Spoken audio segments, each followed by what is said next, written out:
Muhammad Ali was driving through rural Georgia when he saw something that made his blood boil: a diner with a whites-only sign in the window. His entourage begged him not to go in, but Ali had other plans. What he said to the owner in those next 10 minutes left the entire diner in tears. It was the summer of 1974, just 3 months after Ali had shocked the world by defeating George Foreman in Kinshasa, Zaire, in the legendary Rumble in the Jungle. At 32 years old, Muhammad Ali was once again the heavyweight champion of the world. He was famous, he was powerful, and he was driving through one of the most racist parts of America. Ali and his small crew, including his longtime friend and photographer Howard Bingham, his trainer Angelo Dundee, and his assistant Bundini Brown, were traveling from Atlanta to a speaking engagement in a small Georgia town. The year was 1974, but in rural Georgia, it might as well have been 1954. The Civil Rights Act had been law for 10 years, but in this part of the South, old hatreds died hard. "We'd been driving for about 2 hours," Howard Bingham later recalled.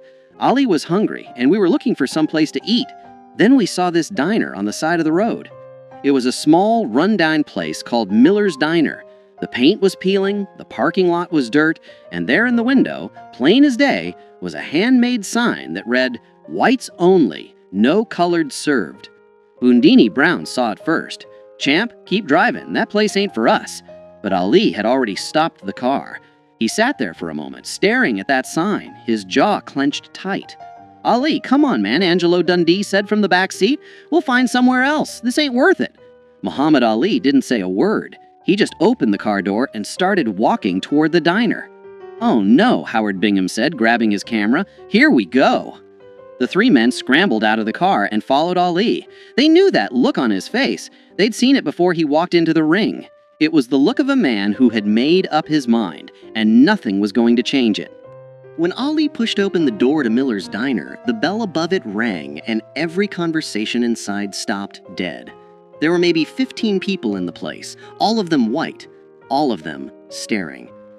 Behind the counter stood a large man in his 50s, with a greasy apron and a face that had seen too much sun and too much hate.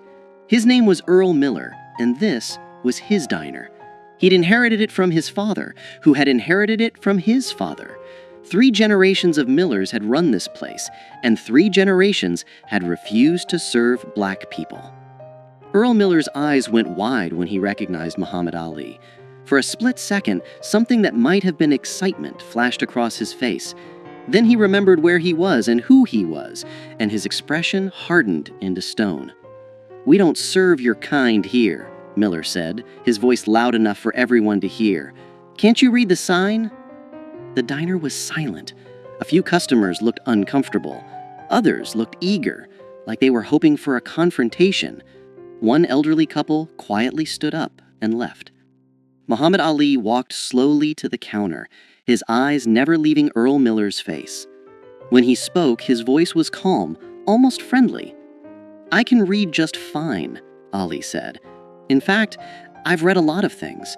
I've read the Constitution of the United States. I've read the Civil Rights Act of 1964.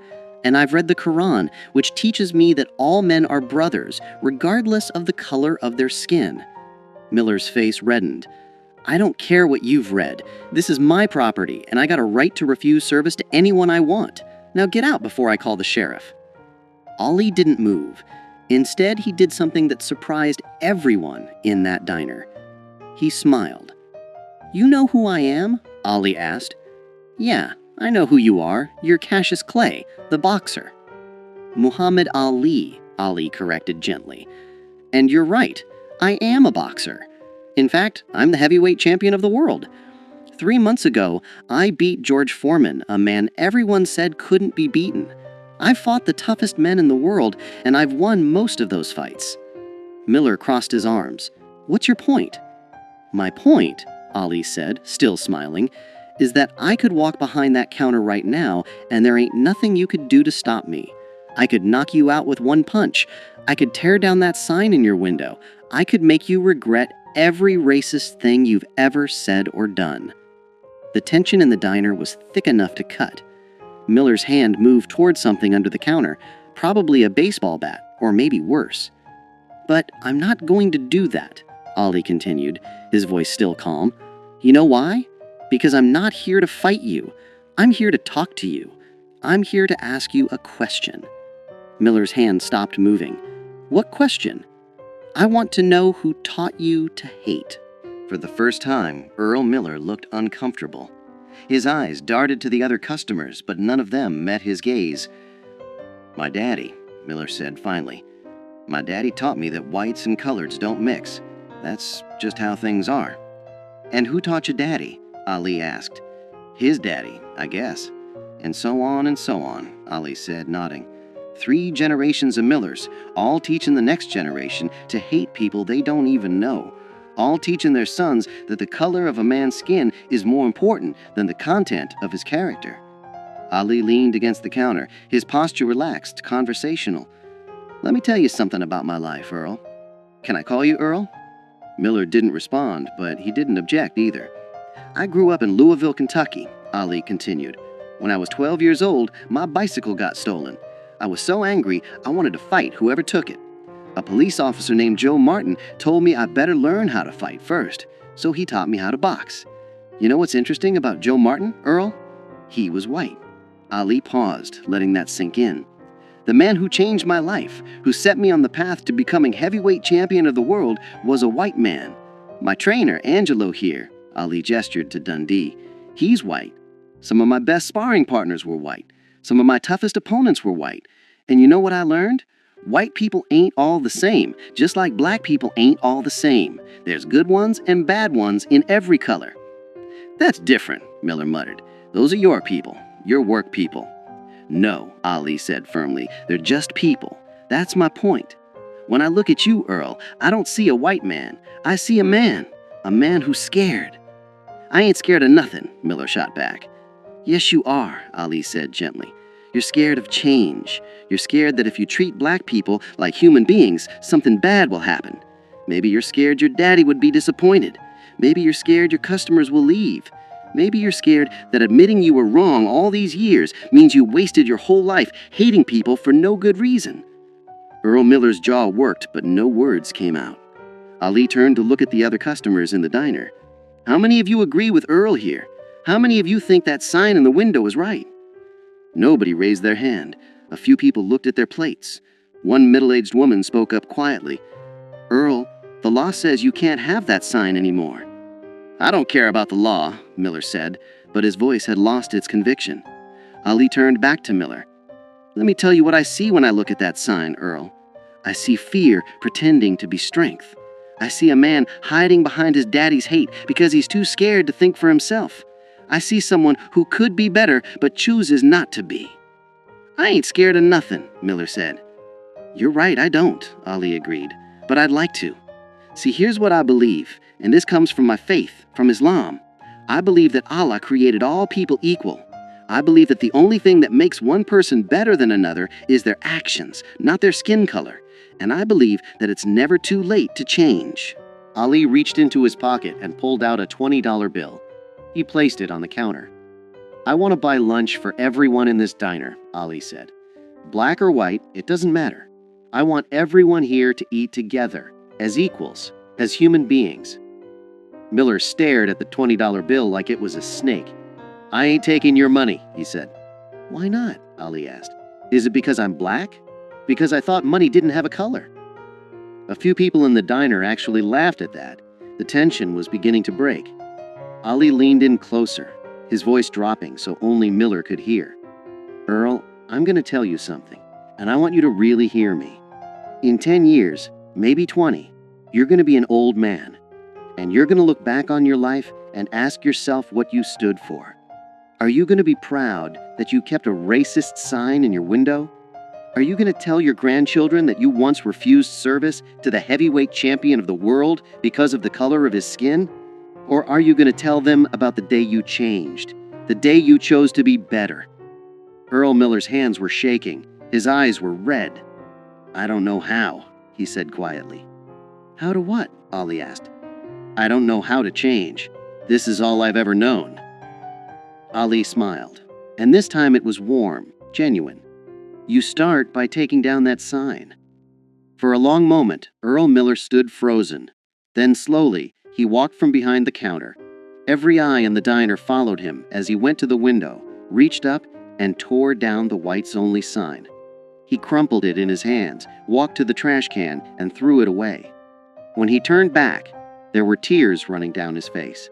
"I'm sorry," he said, and his voice broke. "I'm sorry for that sign. I'm sorry for turning people away. I'm sorry for being a hateful man." Muhammad Ali walked over and put his hand on Earl Miller's shoulder. "That's the bravest thing I've seen all week," Ali said, "and I just fought George Foreman." The diner erupted in applause. People were crying, laughing, shaking their heads in disbelief. Howard Bingham was snapping pictures as fast as his camera would allow. Ali looked at Miller and said, "Now how about that lunch? I'm starving." For the first time in probably 20 years, Earl Miller smiled a real smile. "Coming right up, champ." That afternoon, Muhammad Ali sat at the counter of Miller's diner and ate a cheeseburger and fries. Customers, both black and white, came in to meet him, shake his hand, and ask for autographs. Earl Miller served them all with equal respect and courtesy, his hateful sign nowhere to be seen. Before Ali left, Miller pulled him aside. "I just want you to know, you changed my life today. I don't expect you to believe me, but I mean it. I'm going to be better. I believe you, and I'll be checking on you." Muhammad Ali kept that promise. Over the next several years, he would stop by Miller's diner whenever he was in Georgia. Each time, he found the place more integrated, more welcoming. Earl Miller became a different man. He hired his first black employee in 1975. By 1978, half his staff was black. He became an active member of his local church's integration efforts. In 1980, Earl Miller wrote a letter to Muhammad Ali. In it, he thanked Ali for knocking some sense into me without throwing a punch. He told Ali that he'd told his children and grandchildren the story of that day dozens of times, and that it had become the most important day of his life. "You taught me that strength isn't about hate," Miller wrote. "It's about having the courage to change." When Earl Miller died in 1992, his family reached out to Muhammad Ali. They told him that Miller's final wish was for Ali to know that the cheeseburger he'd eaten that day in 1974 was still the proudest meal Miller had ever served. The story of what happened at Miller's diner spread throughout Georgia and beyond. Other establishment owners, seeing what Miller had done, began taking down their own racist signs. Some did it quietly, ashamed. Others did it publicly, proudly. Muhammad Ali never bragged about what happened that day. When reporters asked him about it, he would simply say, "I just had a conversation with a man. He did all the hard work." But those who were there knew the truth. Muhammad Ali had walked into a place of hate, armed with nothing but his words, his dignity, and his unshakable belief in the fundamental goodness of people.